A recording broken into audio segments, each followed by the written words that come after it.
और Russia Ukraine battlefield से इस वक्त की एक और अहम अपडेट आपको बता दें। पुतिन की प्राइवेट आर्मी कहे जाने वाले वैगनर ग्रुप के सदस्यों ने अब अपनों के खिलाफ ही जंग छेड़ दी है। पश्चिमी मीडिया में दावा तो ये किया जा रहा है कि यूक्रेन के खिलाफ जंग लड़ने से इनकार करने पर वैगनर ग्रुप ने अपने 10 लड़ाकों को सूली पर लटका दिया है।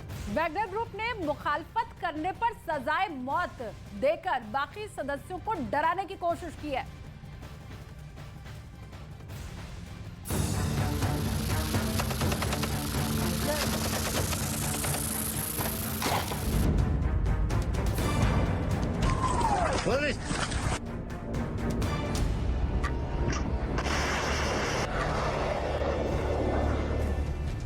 पुतिन की प्राइवेट पलटन जंग के मैदान में कितनी खूंखार है, यूक्रेन में कैसे उसने तबाही मचाई है। नरसंहार की परिभाषा जो वैगनर ग्रुप ने लिखी है उसे शायद ही कभी भुलाया जा सके, लेकिन खूंखार और कातिल वो सिर्फ दुश्मन के लिए ही नहीं है, वैगनर ग्रुप की मुखालफत करने वालों के लिए भी उसका यही नियम है।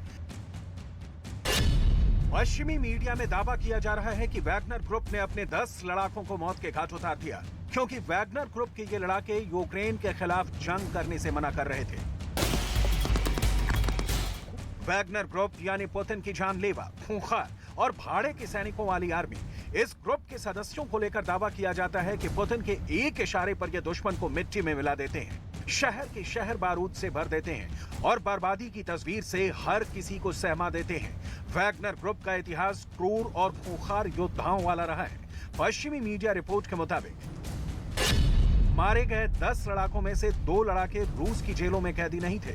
यूक्रेन के खिलाफ युद्ध करने के लिए उन्होंने कॉन्ट्रैक्ट साइन किया, लेकिन बाद में यूक्रेन की सेना के सामने आत्मसमर्पण कर दिया। अदला बदली के चलते उन्हें रूस वापस लाया गया, जहां फांसी पर लटका दिया गया।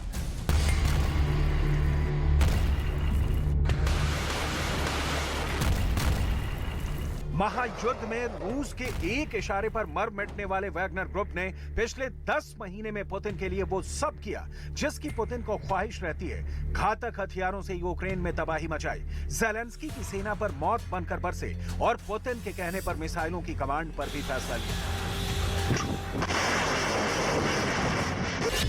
साल 2014 में जब पुतिन ने क्राइमिया में लड़ाई शुरू की थी, तभी वैगनर ग्रुप की स्थापना की गई थी। साल 2014 में ही वैगनर की बर्बरता पहली बार दुनिया के सामने आई थी, जब रूस ने इन लड़ाकों की तैनाती यूक्रेन के डोनेस्क और लुहांस्क इलाके में की थी। उस वक्त भी इनके निशाने पर यूक्रेन की सेना थी।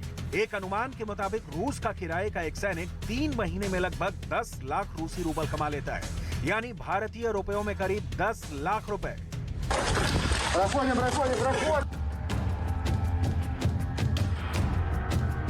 वैगनर ग्रुप जिस भी देश में जाता है अपने काम के लिए तगड़े पैसे वसूल करता है। दावा तो यहां तक है कि रूस ने इन किराए के सैनिकों ने आईएस के आतंकियों से सीरिया के गैस और तेल के कुओं से कब्जा छुड़ाने की एवज में तेल के कुछ कुएं ही रख लिए थे और अब दक्षिण पूर्वी यूक्रेन में खून बहाने के लिए डोनेस्क में डटे हुए हैं। जो इनकी सुनता है ये उसका साथ देते हैं और जो बागी होता है ये उसे भीषण घात देते हैं।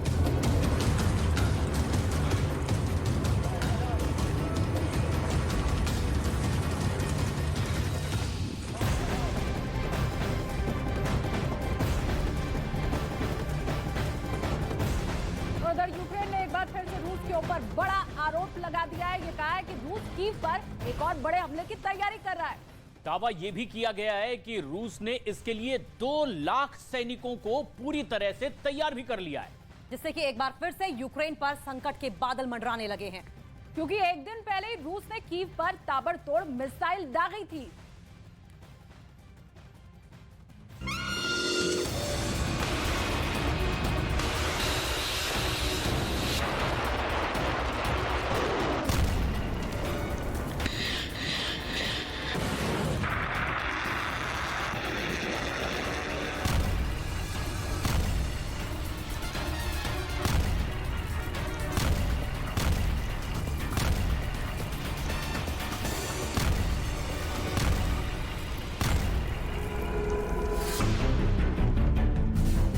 ना तो रूस हार रहा है, ना ही यूक्रेन हार मानने को तैयार है। एक तरफ 70 साल के राष्ट्रपति पुतिन ने रूस के वजूद को यूक्रेन में दांव पर लगा दिया है, तो वहीं राष्ट्रपति ज़ेलेंस्की अब रूस से जंग में इतना ज्यादा आगे बढ़ चुके हैं कि अब या तो यूक्रेन मरेगा या फिर वो मरेगा।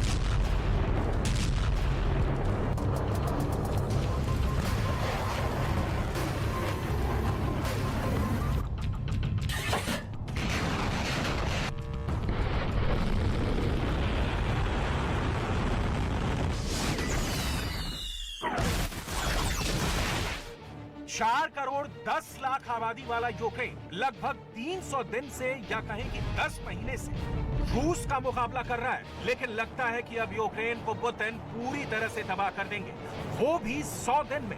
पुतिन का ऑपरेशन 100 डेज यूक्रेन में शुरू हो चुका है। ब्रिटेन और यूक्रेन के खुफिया एजेंटों को जो खबर मिली है, उससे यूक्रेन के साथ साथ नाटो तक खौफ में आ चुका है। राष्ट्रपति पुतिन ने यूक्रेन की राजधानी कीव पर पूरी तरह से कब्जा करने के लिए अपनी घातक फौजों के सबसे बेहतरीन 2 लाख लड़ाके सरहद पार भेजना शुरू कर दिया है।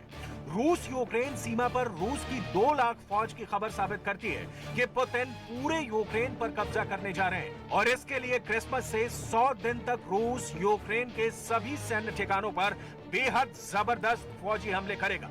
खुफिया जानकारी के मुताबिक इस हमले में न सिर्फ 2 लाख रूस के सैनिक शामिल होंगे, बल्कि रूस की क्रूज और बैलिस्टिक मिसाइलों की बरसात कीव के साथ साथ दर्जन भर से ज्यादा शहरों पर की जाएगी।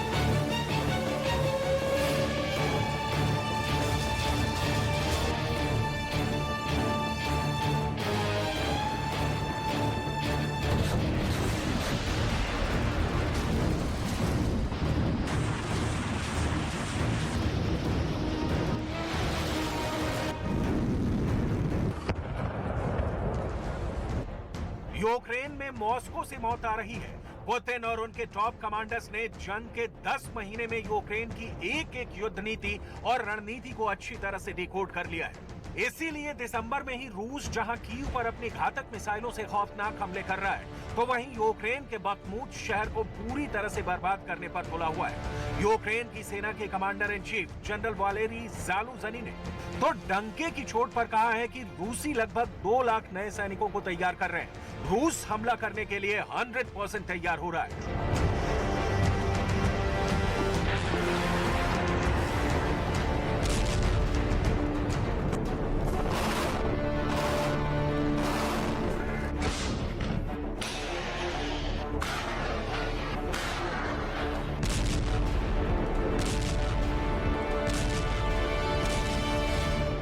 Я знаю, що пліч-опліч зі мною краще, міцніше за сталь, запекліше за вогонь, сильніше за будь-яку стихію.